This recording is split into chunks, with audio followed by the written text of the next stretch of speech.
Hello, everyone, and welcome back to Oba's Trending Gist, where we break down the stories that are really shaping our national conversation. Today, we have a very serious topic that pits two of Nigeria's political heavyweights against each other, and it raises a fundamental question about leadership, diplomacy, and political opposition. On one hand, we have President Bola Tinubu on a state visit to the Caribbean nation of St. Lucia addressing their parliament. On the other hand, we have the 2023 Labour Party presidential candidate, Mr. Peter Obi, taken to X to label the entire trip a holiday. Now, let's be clear, in a country facing the kind of economic and security challenges Nigeria is, every move the president makes, especially abroad, is under intense scrutiny. People are right to ask, is this trip necessary? What is in it for Nigeria? Mr. Peter Obi's tweet captures this sentiment perfectly.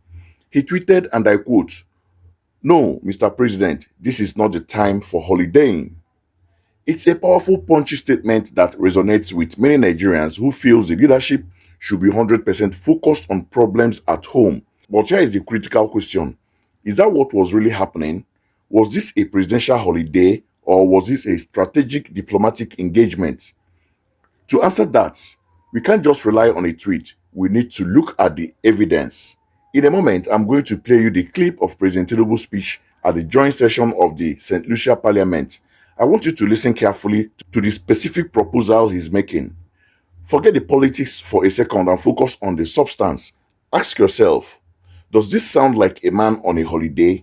Sit back and take a watch. That benefit both our peoples.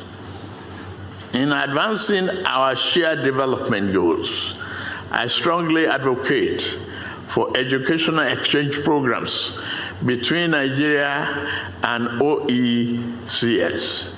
Maritime universities, such as partnerships, will build technical capacity, but also foster mutual understanding and long-term academic collaboration.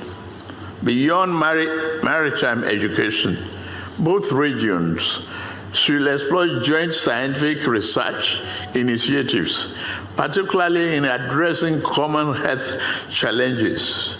To give structure to these efforts, we should formalize agreements that clearly define areas of cooperation in education and research.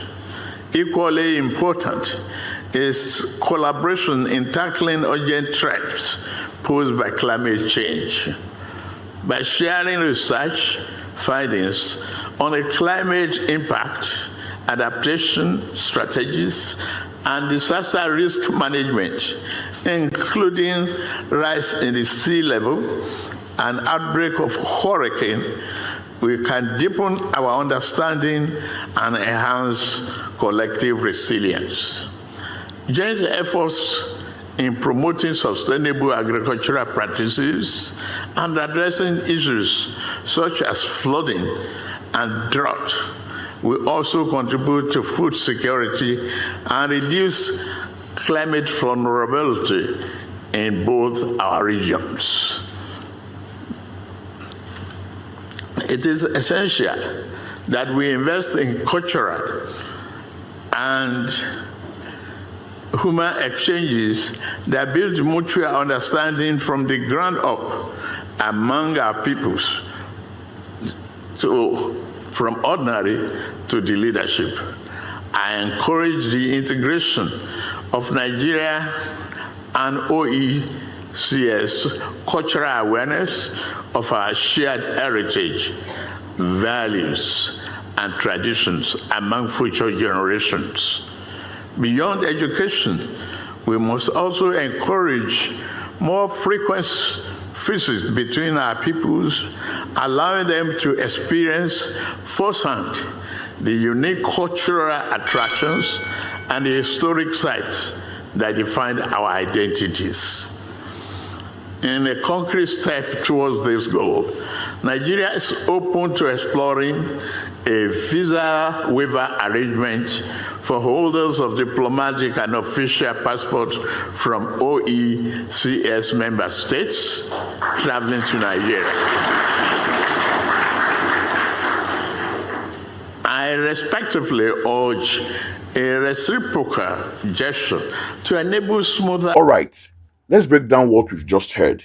First, President Tinubu is not on a beach with a cocktail. He is formally addressing a foreign parliament, a very significant diplomatic act. Second, he wasn't talking about trivialities. He laid out a clear vision for a strategic partnership between Nigeria and Organization of Eastern Caribbean States. Let's list them. Educational exchange program. He strongly advocated for Nigerians and Caribbean students and academics to learn from each other. Maritime University Partnership. This is huge. Nigeria is a major maritime nation. Building technical capacity with other maritime states is a strategic move for our blue economy and security in the Gulf of Guinea. Joint scientific research.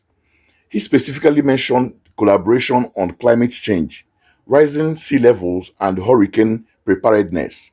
These are global challenges that directly affect Nigeria's coastal communities. Visa waivers. He proposed a visa waiver for diplomatic and official passport holders to make this cooperation easier and faster. This is how international business gets done. So, on one hand, we have a detailed proposal for international cooperation covering education, technology, climate change, and diplomacy. This is about building Nigeria's soft power and creating tangible opportunities. Now, let's bring back Mr. Peter B's tweet. No, Mr. President, this is not the time for holidaying. When you place that tweet next to substance of the speech, a serious disconnect appears. The tweet dismisses the entire engagement without addressing a single point raised by the president. It paints a picture of an unserious junket, when the reality, as we've just seen, seems to be a formal diplomatic mission with a clear agenda. This brings us to the core of our discussion today. The question isn't just about Tinubu's trip. It's about the nature of opposition and what we expect from our leaders, both in and out of power. Holding the government accountable is the bedrock of democracy, and Mr. P2B has a right and duty to do so, but it reduces a multifaceted diplomatic mission to a single dismissive word, holidaying, the most effective or responsible way to do it. Does it show a leader ready to engage with complex global issues or one who prefers to score quick political points with a populist message? A potential president must be able to distinguish between wasteful travel and strategic diplomacy. They must be able to critique the government's policies on their merits, not just on their optics. So, to answer the question, will Obi make a good president with such a tweet? While his passion for focusing on domestic issues is commendable, this specific instance raises concern. It suggests a potential tendency to oversimplify complex issues for political gain, which can be dangerous when you are the one who has to sit at the table and build the very international partnership you once dismissed. But that's my analysis anyway. I want to know what you think. Was Peter B's tweet a fair criticism of a president traveling while Nigeria has problem, or was it an unfair reductive attack that ignored the substance of the mission? Does this affect your view of him as a potential leader? Drop your thoughts in the comments below. Let's have a respectful and intelligent conversation. If you found this breakdown insightful, please hit that like button, subscribe to Obas Trending Gist, and ring the notification bell so you never miss an analysis. Thanks for watching, and I will see you in the next one.